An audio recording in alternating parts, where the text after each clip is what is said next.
Hello everyone and welcome back to another episode of the Track Talk podcast. I'm Sam and I'm joined by... Maximus. How are we? Wow.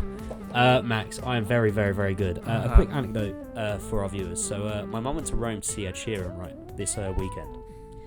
And she knows I love F1. And she was like, what cars do you want? Because she was like taking photos of the cars. It was, first of all I said, is there a Mercedes or a Williams? And she said no. And it was between a Ferrari, an Aston Martin, and a Red Bull, right? And I thought I only got one pick, and I already have a Ferrari. Like the models that you get with like the car and stuff, and it'll have like the two drivers in the background. Yeah.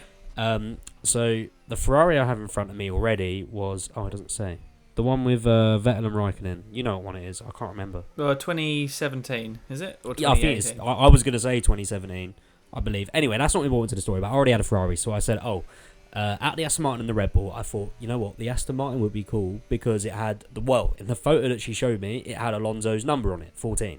Yeah. So I was like, you can probably see where this is going. So I said, can I get the Aston Martin? And she was like, what other one do you want? And there was like a 20-year edition of the RB19, I think. Yeah. She didn't. I feel bad. She didn't even get me a 20-year edition. I think she just picked up anyone. Anyway, I'm not going to complain. Mother bought me F1 cars.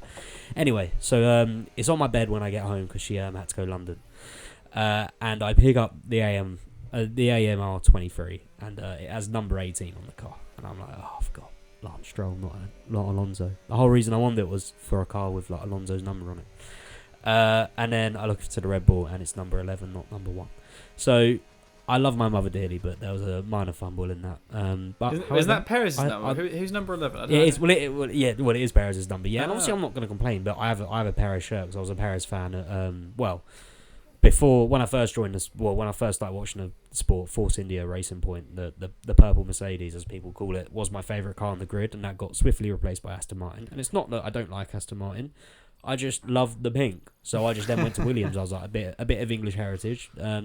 So from like that, I changed constructor from Racing Point to Williams. But I stuck with Perez when he went Red Bull. I really thought he was going to win when he went Red Bull, didn't I, Max? He did, yeah. I really thought. Well, a World Championship, mind you. Anyway. Speaking of how World Championships change, Canada, Max. First of all, let's just go over our ratings. What are you giving it overall? It's one of those ones where, because something quite significant happened towards the end of the race, our perception of it probably changes.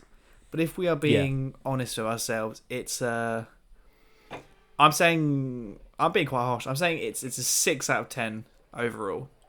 But before, I was going to give it a 6.5. But before the incident, it was like a 5 or a 4. I'd say. I mean, yeah. So obviously, the big talking point for you, Sam, is George Russell on top.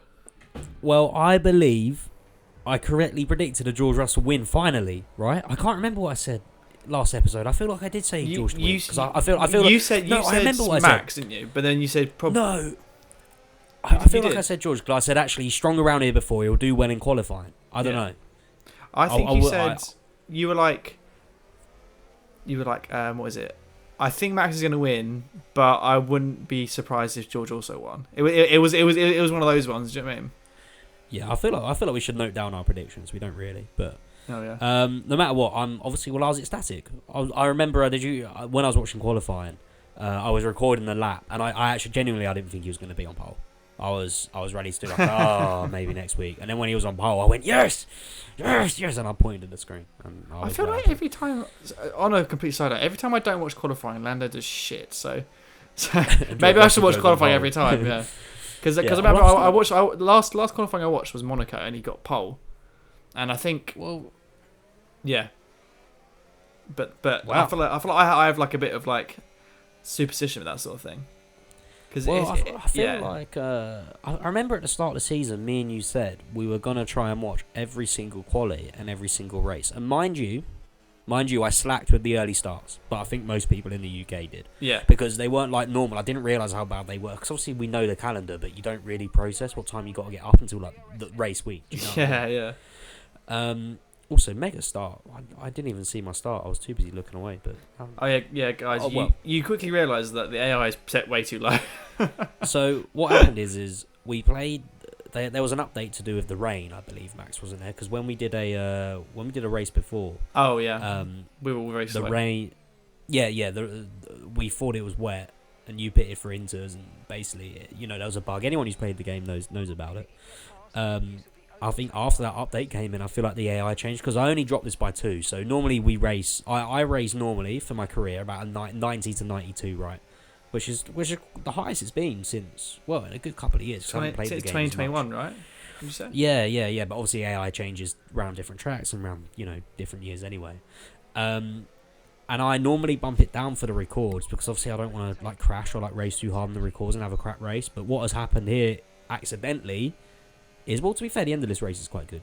But what's happened here accidentally is I've then made a bad race by dropping the AI too low, because I didn't realise how skilled we are, I guess, Max. Basically, we are esports pro gamers.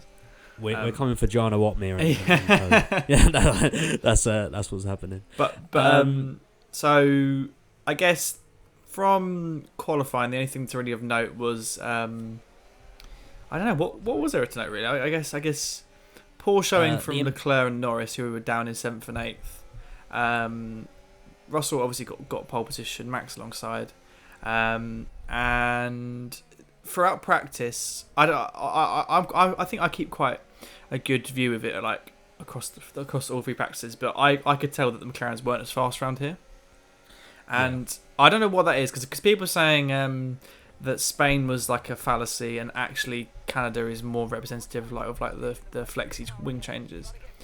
I don't think that's the case. I just think Mercedes were quick around here last year, and they'll quick around here again, and Red Bull in the hands of Max are always quick.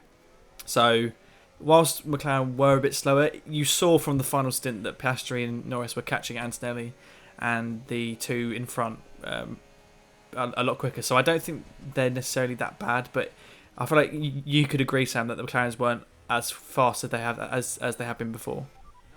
Yeah, I think it just goes to show how quickly things can change. Yeah. And I think obviously you throw that term around every single year in F1, but every now and then it does just change, and that's what I like about the sport. Obviously, I believe this changes because it was colder during qualifying. The Mercedes as well during during colder weather, which I don't get. Do you get that? I don't really know how. I don't. Yeah, so it's always the case. Whenever it's cold, they're amazing, and then the second it gets a little bit hot, it's like our tyre wear's just crap. Do you know what I mean? But I think in general these are regulations to forget for Mercedes. Oh yeah, this has been their worst when they came into 22. Yeah, when they came into 22, 4 fastest, I was like, oh, they'll turn it around within a year. I just thought it was a hiccup. But do you remember they were Toto Wolff was everyone's got a target on their back next year, and then and it's never lived up to the hype. I was like, oh, that's kind of sad. But yeah, so they've been I think their best. Hear me out. Their best season was probably 2023, I want to say, when they were comfortably second, but they weren't obviously near the Red Bull, because that year Max dominated, got 15 wins, out of 21 starts, and it's a write-off. But yeah, 2022 was bad. 24, I think, was weird, because 24 felt like a good season, but points wise, it wasn't that good though, because they just had disqualifications and just really bad point scoring sometimes. And also, I feel like they gave us hope as well, because I'm not even a Mercedes fan, but I like to see them up there. Do you know what I mean? Because they're a big team. And they gave us hope because Russell won 2 in a row, and then Hamilton won Silverstone. So it was 3 Mercedes wins in a row, and then they just never showed up for the rest of the season, apart from in Las Vegas, which is it. Do you know what I mean? Yeah, and I think obviously Russell's one of those got disqualified, maybe one of those wins. So I'm not too sure. To be honest, I didn't really pay attention much last year. I didn't. You say that every year, I swear to you. No, but I pay attention. I watch and I pay attention, but it's more my retention that does really bad. Will, when we watched the race with Will, he was giving mental callbacks to last year, which I was like, I didn't forgot that happened, to be honest, mate. I just feel like my retention sometimes is a bit off, because I'll watch the race, but I won't watch the race every now and then. Something to note of qualifying actually was Carlos Sainz's impeding from Isaac Hadjar. So Isaac Hadjar was told that Sainz was on a cool-down lap, but he wasn't. He was on a hot lap. And it meant he lost. I believe he missed out on Q1 by like a tenth, and he lost 3 tenths from that impeding alone. Maybe even more. I'm not too clued up, because qualifying was Saturday. It's now what day is it today? Tuesday. I thought it was Monday. To be honest. Yeah, well, it feels like a blooming Monday. But yeah, I think Hadjar should have been penalised a bit more. I mean, I think he lost 3 grid places, didn't he? Or am I mistaken? I feel like that was more of a 5 grid place. I feel like, obviously, I don't ever like seeing drivers getting penalised for mechanics' fault or engineers' fault. I always feel like that's a bit cheap, but it's the fairest way and the only way to do it. Do you know what I mean? Yeah, it's exactly. Sport at the end of the day, it's a constructors. So I feel like it deserved the 5 place. I just feel like sometimes starting P17 when in reality he had a car quick enough to get into Q1. Yeah, I think starting P17 is a massive kick in the balls. Oh yeah, especially around Canada as well. It's a very hard track. It's a very tricky track. It's surprisingly hard to overtake. Actually, I'd say. Yeah, because you need to have basically a lot of speed on the person in front. Yeah, and you need to be precise, as Lando found out at the end. I just feel like it's easy and hard to overtake. There are more places to overtake. I'd say not most on the calendar, but you're given a pretty good opportunity down that back straight, and if not, then into turn 1. Yeah. But I feel like the overtake has to be precise. It has to be critical, and it's also I reckon it's quite a scary overtake. You're going fast, especially if you have that ERS and DRS slipstream. You're rocketing. You feel like you're floating. I think it takes a lot of balls to do that. Probably one of the ballsiest on the calendar, par maybe Baku. Probably, yeah. I was going to say most of the race it was kind of intriguing because we initially saw Russell just sort of. I think it was quite comfortable. It was a bit sweaty at the start when he was getting pressurised by Verstappen, and then he sort of pulled a gap. And then sort of kept that. And I thought he drove really well today, to be honest. Because I don't know if he had a faster car than Verstappen. I would say they were pretty equal. I'd like to hear your opinion on this. But so basically, Russell was just always keeping that gap, and he was just pacing himself. And he has that dog in him, I think, more than some other drivers on the grid, just to sort of keep at it. And you saw whenever those top runners, because most people started on medians, apart from some people on hards like Leclerc and Norris, who were going longer and then obviously doing. I thought initially a 2-stop, but it turned out to be no. Sorry, I thought initially a 1-stop, but it turned out to be a 2-stop, which I thought was a bad strategy. But then, as you saw, people on the hards actually got some pace towards the end, and it was kind of all coming together. And yeah, I guess it all came to a head. Was it 4 laps to the end, Sam? When there was a collision, between Norris and Piastri. So what's happened on our side is it's me, you, and our good friend Will, as we always mention Will on the pod. Us three, a rare occasion, all 3 of us get to sit down and watch a race. Now we've entered adulthood. And what's happened is Will's a massive Piastri fan, which I questioned him on, and he said that he just loved how he entered the sport with a tweet. And he loves his banter, and he says Australians aren't too far from British, and he just prefers him. And I was like, fair enough. He gave a pretty good answer because whenever someone doesn't support a British driver, I'm like, well, I'm like, come on, like surely even though I love Perez, I was always like a George Russell boy at heart. Do you know what I mean? Yeah. I feel like I'm not saying you have to support someone of your nationality, but I feel like it kind of it pays in your favour to support someone from where you're from. It just feels like home. Do you know what I mean? It's especially when. As being British, we have lots of people to support. Do you know what I mean? Like we have lots of options. Like you can be Hamilton, Norris, Behrman, even. Do you know what I mean? Yeah, and with us as well, our local teams, Gillingham. I've always felt like supporting Gillingham, be like, no, that's home. I could never get into the Premier League because I'm like, that's my home team. I just don't know. I just have something with home allegiance. Anyway, as Piastri's going down the back straight. They call it what is the thing the Wall of Champions actually called? What is that turn, or is it just called the Wall of Champions? It is the Wall of Champions. It's like the last chicane, you mean? Yeah. So is that just called the Wall of Champions? Because I've always assumed it's just the wall. But the move actually started. So basically, the frustrating thing for me is that I thought Norris drove a better race than Piastri. I think you can agree with that, can't you? Because he started from further behind and was literally on his pace towards the end, and it's frustrating because they were battling and it was a really good battle up until the point where it obviously ended, and Norris did an aggressive move which he's accused of not doing basically a lot on his teammate up the inside of the hairpin. I love that person. I'm like, go on, get in there. Then Piastri does a cutback, and they're side by side, both having DRS because of Antonelli in front of them, going into the final chicane. Piastri brakes late.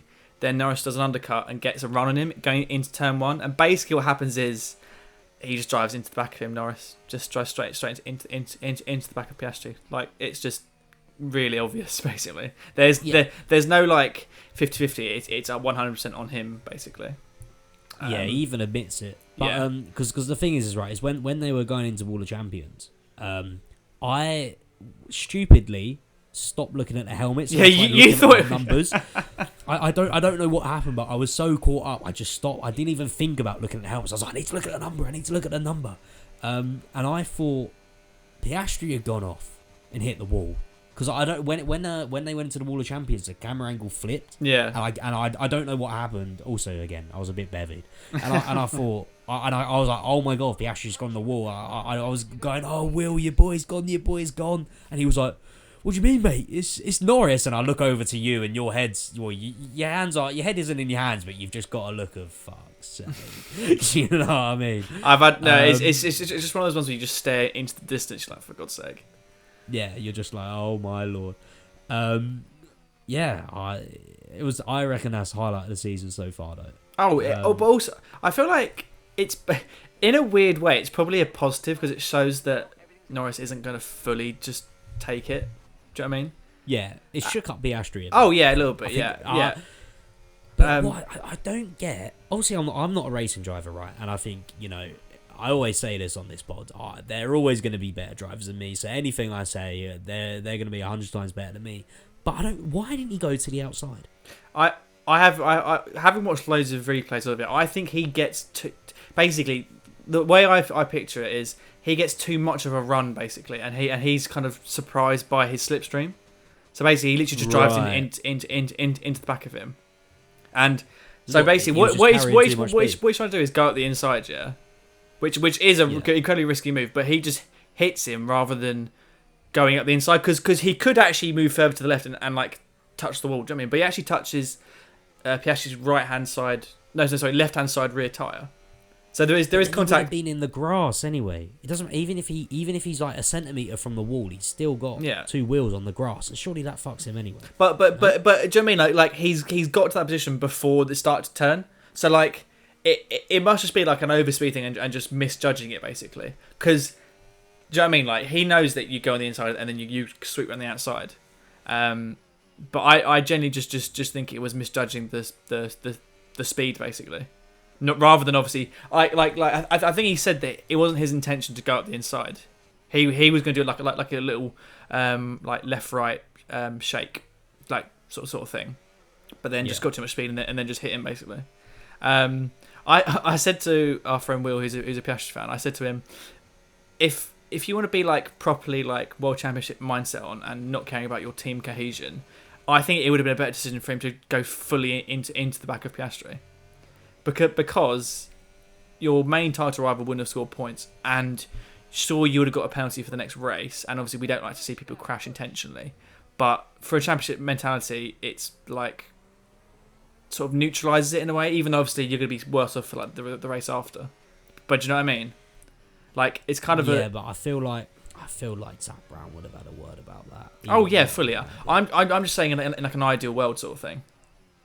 But obviously these things happen at like 100, 200 miles an hour at like the blink of an eye, and you're not thinking if I crash into the back of him, we're both going to go out. Do you know what I mean? You're just racing. But yeah. Very intriguing, I'd say. Yeah, I just I don't know, because the thing is right. I don't want to say that they've won the constructors, right? But it's looking ahead, likely, right? But all I'm thinking is right. If Mercedes or even maybe Ferrari get a brilliant upgrade, and it's looking more and more likely because you think that Lando or Piastri would have had the dominance of Max Verstappen in the car that they have, right? But they haven't. I don't know why, but they haven't been. It hasn't been a McLaren at the top step every single race, which we all expected, right? So I'm thinking, right, if Mercedes or Ferrari get a great upgrade, maybe pre-summer break, post-summer break, they could easily fight for the constructors if these two start fighting. So do you reckon there is a world where after the summer break they prioritise one of them just to keep the constructors and the drivers safe? No, I don't think that. I think it would be literally like last year. So what? Where they just let them do it? Yeah. So last year, people, I think quite rightly, were annoyed because they both implemented team orders, but also didn't have team orders as well, which was frustrating for people because so in this year, Piastri was behind Norris, and I think it was like 45 points. And there are some people who are being like, "Oh, he's still in the fight for championship. Why are you doing team orders?"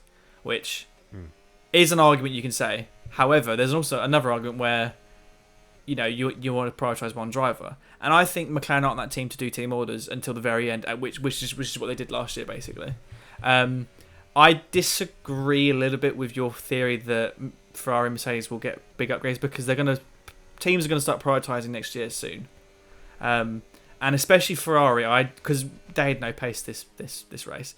I think it's more likely the challenge is going to come from from Mercedes than Ferrari, because Ferrari seem to be nowhere. And yeah, I can see Mercedes maybe challenging, but as I said, you've got Russell and Antonelli, who I thought did a great job today to get his first podium. But I feel like they don't have the consistency of, you know, Norris and Piastri, who I think are the best drive lineup, even though obviously they're both number one drivers. At least, yeah, I think it's the strongest driver lineup on the grid by a margin as well. That's not me slating Antonelli and Russell, but I don't. Obviously, Leclerc and Hamilton's actually quite a strong lineup. But like the car isn't there. Do you know what I mean? The car just isn't there. The car isn't there, and again, I don't want to say Hamilton's washed because he is the greatest of all time. No one can deny that. Well, people will, but he is in my opinion the greatest of all time. And I wasn't even cheering him in 21. I've apologised for that, but I wasn't even cheering for him in 21 because I just wanted to switch up in the sport. Fake fan, I know. But I don't know. I feel like Hamilton's falling off, and some people argue Leclerc and Hamilton are the strongest driver lineup, but I think it's Piastri and. Oh, nice one, Sam. It's quite a long shot. Yeah, well, so just for context, I forgot I turned my my things off for career mode because I wanted to start playing the game properly because I was playing it casually. Oh, my pit stop messed up. Oh no, next pit stop messed up. But yeah, so I totally forgot. I also forgot to take my limiter off here as well. I forgot that was a thing. I've just never raced without doing it before. He's in the big leagues now. Do you know what I mean? Yeah. Question for you, Max. Do you think Leclerc? Because there was whispers, and whispers is the key word, as Martin Brundle says.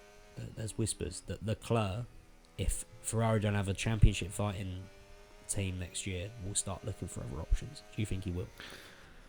Well, drivers are always looking for options constantly. It's a myth to say that the driver's always comfortable because even a driver like Verstappen, who I believe has another 3 years in his contract, and same as Leclerc, who have a long contract baked in, you're always looking for like the next big thing, basically. And people say contract is like binding, but in F1 it's really not because you can be bought out of your contract, and there are certain performance clauses, and I don't know if Ferrari are meeting any of those clauses in terms of performance. So like they have to be like, for example, third in the constructors or higher, or you know, winning races, that sort of thing. So he is probably looking at other. He probably is already actually looking at other drives. However, the one thing I will say with this is I think he's too early to be looking for it now because of the regulation changes next year. If it gets to 2026 and they're also in the mud, Ferrari, then for sure I guarantee you he's looking for an out of that team, because I think even though I think sometimes people overhype Leclerc's ability because he does have a mistake in him, I think he is a top quality driver, and if you gave him a car he would fight for a championship. But Ferrari just haven't been able to deliver it. Like it's quite funny because since 2022, I think they've gone backwards. Maybe not 2024, but like 2022, he was leading the World Championship by 40 points. And Ferrari. People forget about that as well. Yeah, and people forget how close that is. That's not spoken about at exactly. All. And Ferrari fans were kind of arrogant, and they're being like, "We're going to win now." By like because Verstappen had 2 DNFs and he was like 48 points behind, and they were like, "No one's ever won from that far behind before." And then come the end of the season, Verstappen has like 10 wins, and then Leclerc has like 4. Do you know what I mean? Yeah. That was where the infamous he went in the barriers in France. Oh no! And I remember that day. Was I remember that day because everyone knew that if he didn't do well or even win that race, championship was over. Because then it started looking mathematically not impossible, but like an uphill. really struggle, hard, yeah. You know what I mean? And I remember that.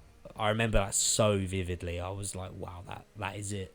Because also you kind of feel it in your heart go a bit because obviously Max was so dominant. You're like, wow, I actually thought there was going to be a fight. Like you thought it was going to be what Piastri and Norris is now. Do you know what I mean? Ferrari versus Red Bull, Leclerc versus Verstappen.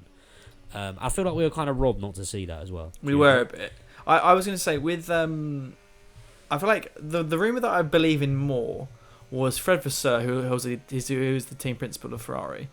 What was also saying that he'll be sacked basically, and I could actually see that being more likely to be true than Leclerc leaving, because ultimately, Ferrari have gone backwards since last year. I feel like we always say this whenever we mention Ferrari. Like they're gonna make a brand new car, and they brought like new suspension geometry, and people were really excited. They were like, "Oh, Ferrari gonna win! Ferrari gonna win!" And I distinctly remember people were on the Ferrari hype train so much last year. No, sorry. So much going into this year, 2025, and when they just haven't been performing, I feel like the first person you turn to is probably the team principal. Now, I don't like this sort of strategy because it's just before a regulation change, and give him till 2026. If 2026 has also gone poorly, then you can sack him. But there were heavily rumours about him leaving the team. Actually, Sam. Really? Yeah. What do you think about team principals? Because they are needed, aren't they, obviously, for a team to be cohesive? Yeah. I think they're needed, but I don't think they're the be-all and end-all. I know that may be an uneducated answer, because if I'm completely honest, I know what a team principal does, but I don't... No, because I'm kind of going back on my point, actually. Yeah, because, you're talking me out of it. Yeah, no, because I was actually trying to prove my point, and I've actually disproved my point completely. Right. Who's the team principal of Haas now? I can't pronounce his name. Io Komatsu. I really don't want to butcher. Yeah. Thank you very much. He was obviously second in command at Haas, because actually I was watching Drive to Survive recently. I was going back through the old seasons. You know when you just have whatever on, and in the background while you're doing work. I was watching that, and I was like, wow. He was obviously in loads of shots. He was obviously way more involved than you think, but obviously the team principal at the end of the day was making the decisions. And then obviously when Gunter leaves, he comes in and he's turned that team around. The same with James Vowles as well. He leaves Mercedes, joins Williams, turns it around, and look at how well they're doing in the last 3-4 years. And same with McLaren. Andrea Stella was an engineer, and then he became the team principal, and now they're doing really well because when an engineer leads a team, I feel like they have more of a direction. Because if it's just like a manager, they don't have any input in like the actual car, if you know what I mean. Whereas when your leader has like an input in like the actual outline of what a car is, I feel like that's a lot easier, because a sort of team principal like Toto and Christian, for example, they not only have to manage the people and how the car is, but they also have to manage like sponsorships. Whereas with a team like McLaren, which has Stella as the sort of engineer team principal, and then Zach Brown as like the guy who is searching for all the money and like the sponsorship, I feel like that works a lot better because like you're sort of dividing your opportunities. Divide and conquer. Yeah, exactly. But do you know what I mean? Though I feel like you are right. They're more expendable than they used to be. Team principals, I think. Yeah, I just think, look, my pit stop messed up, innit? Oh, I see. Fluffed up my whole thing. That's why you're like 8-9 seconds ahead, and our gap was only 5. I lost a whole 3 seconds of this. But yeah, I just think with Ferrari, I don't actually think Fred Vasseur is the problem, because look how many times they've changed team principal, and look how many times nothing has changed. I think there's something else going on. Well, there's got to be something else going on, in my opinion. For them to be doing, I don't want to say they're doing bad, because they're still not doing dreadful. They're just not living up to the expectations. And they're not, when was the last time they won a championship? Last time they won anything was 2008, which was the constructors. But last time they won drivers was 2007, which is getting on for how many years ago? So 18 years ago. Hey. That's a long time, isn't it? Yeah, I feel like Ferrari fans are like always the fans that are like, next year will be our it's year. our year next year. Yeah, but there we go. They're saying that since 2007, it's been insane. And obviously there have been some high points with Vettel and all that, but it hasn't been. They haven't been good enough, basically. Should we talk about the overall championship then after Canada? Yeah, I think George Russell is genuinely in contention to win the World Championship if Mercedes bring an upgrade. And I've said this. Oh, watch this overtake, by the way. Oh my! Oh, actually, break him. That was sensual. Put some hairs on my chest. Okay. But yeah, I think George Russell is still in contention. Totally reliant on upgrades, but I've said that since the start of the season.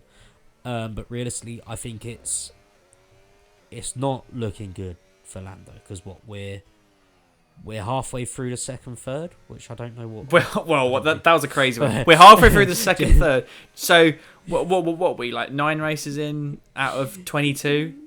I think it's 11. I don't know. I've never heard someone say that we're halfway through the second third, but we're halfway through the second. You mean we're halfway through the third basically? We're like a third of the way through basically.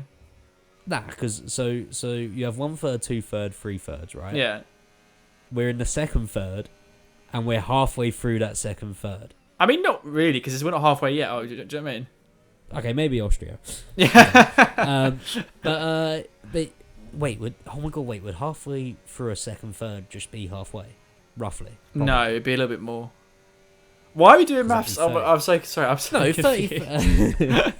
Anyway, let us know in the comments. I think I said this last episode, and if I didn't, I said it to you in person. But I think it's genuinely Piastri v Norris, Russell versus Verstappen.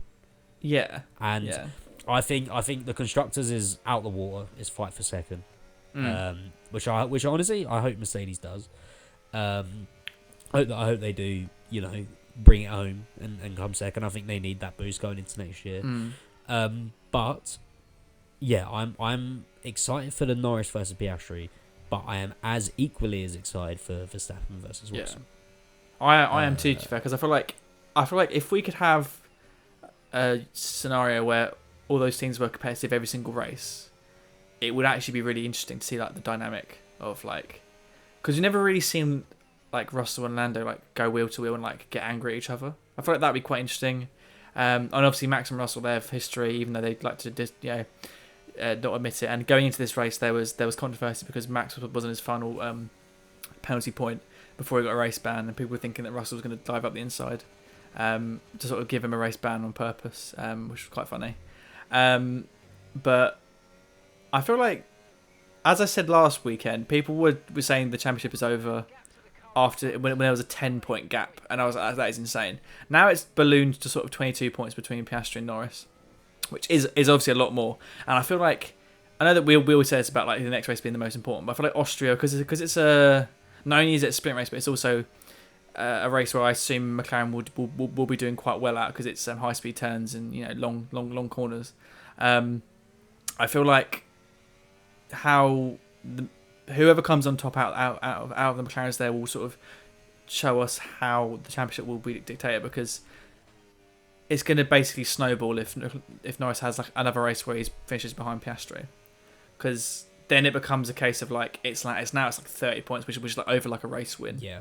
So Norris needs Austria and he needs a home win at Silverstone. Yeah, exactly. Which again could happen, because people always forget. Like, I think it was the great Murray Walker, who's sadly dead, who said, anything can happen in Formula One, and it usually does. And I fully agree with that, because that's a great quote. Because I believe that's rung a little bell in my head. That's a great quote. But because like it's true though, is it? Like literally, you go from leading race to just DNFing because of an engine penalty. Whereas in like we were saying with the Leclerc and Verstappen earlier. Exactly. Like, and your car can change from one race to the other, and you're not certain. Do you know what I mean? So all these people saying that it's a done deal, and we're only 9 races in out of 22 out of 22 or something. Yeah. I always say it's far too early to make any of these comments, because we saw last year like people saying it was a done deal for McLaren after they got that upgrade in Miami, What do you know what I mean? And then it never managed to get over the line. Do you know what I mean? No. So we don't know these things. Do you know what I mean? We don't know if Piastri is going to dominate. We don't know if Norris will come back in the second half of the season. We don't know if Verstappen will dominate after the summer break. We don't know if Russell will, dominate. Win the championship, he will. Do you know what I mean? We but I'm holding on to it. I'm holding into it until it's mathematically impossible. Oh yeah, that's what I always do. But that's what I mean. That's what I love about this year, because even though people were really not looking forward to it because they saw McLaren dominating in practice, in their testing, it's actually, I think, become a lot more open, basically. Do you know what I mean? 100%. Yeah. Well, Max, I want to, just because we're continuing the race here, quick 5 predictions for Austria. Mine is George Russell win. Oh, of course. Seriously, no, we all know he's the GOAT now. No, actually, seriously. So is he winning sprint race and the? I think it's going to be another Norris Piastri crash. Oh my god! So like when they both are they both out? But no, I think Piastri's gone this time. Oh, okay. I think Piastri's gone. Okay. It'll be on the gravel. You know when you go on the downhill. Norris, yeah, the downhill bit. It'll be in that bit off the gravel like Perez, or it'll be 2 corners after that around that little bit. And then I reckon Hamilton second. Why not? Oh my god! Okay. I always put Hamilton on the podium because I want it. Do you know what I mean? Yeah, but it never happens. Yeah.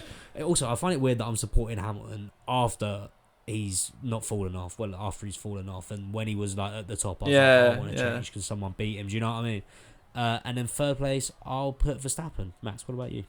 I think sprint race will be a George Russell win, and then it's Piastri Norris behind him. But for the main race, I actually think Norris will do actually well. It can go one of two ways. He'll either win or he'll finish behind Piastri. But I feel like it'll be a McLaren win the main race, but a Mercedes win the sprint race, because I think Norris always does well around Austria, and also like last year that whole contact with Max sort of spoiled it. But yeah, that's sort of my prediction. So Russell wins sprint, Norris wins the race if it all goes to plan, which would make the championship a bit better, wouldn't it? But there we go. Yeah. For the sprint, I reckon Norris will win it. Piastri will come second, and then Verstappen will come third. Good. All right. And I think George will come back on quali and on the race. Well, thank you everyone for watching. The screen is probably black now, as me and Max love to waffle. We love it. Slightly over time, yeah. That's all right. Any final thoughts, Max? As the screen is already black and there's no gameplay going, so this will be like a little after hours thing. Any final thoughts? The F1 movie is coming out soon, so looking forward to seeing that. There was quick predictions on that. I want it to be great, and I hope it's great, but I think it's going to be shit. Yeah, same. You know what? When that comes out, I'll make sure to include that in a little pod. Exactly. All right then. All right, Max. Thanks for joining. You too, boy. And, we'll be back for Austria for another George Russell win. Oh, of course. See you next time. See you later, guys. Goodbye. Okay, bye. Bye.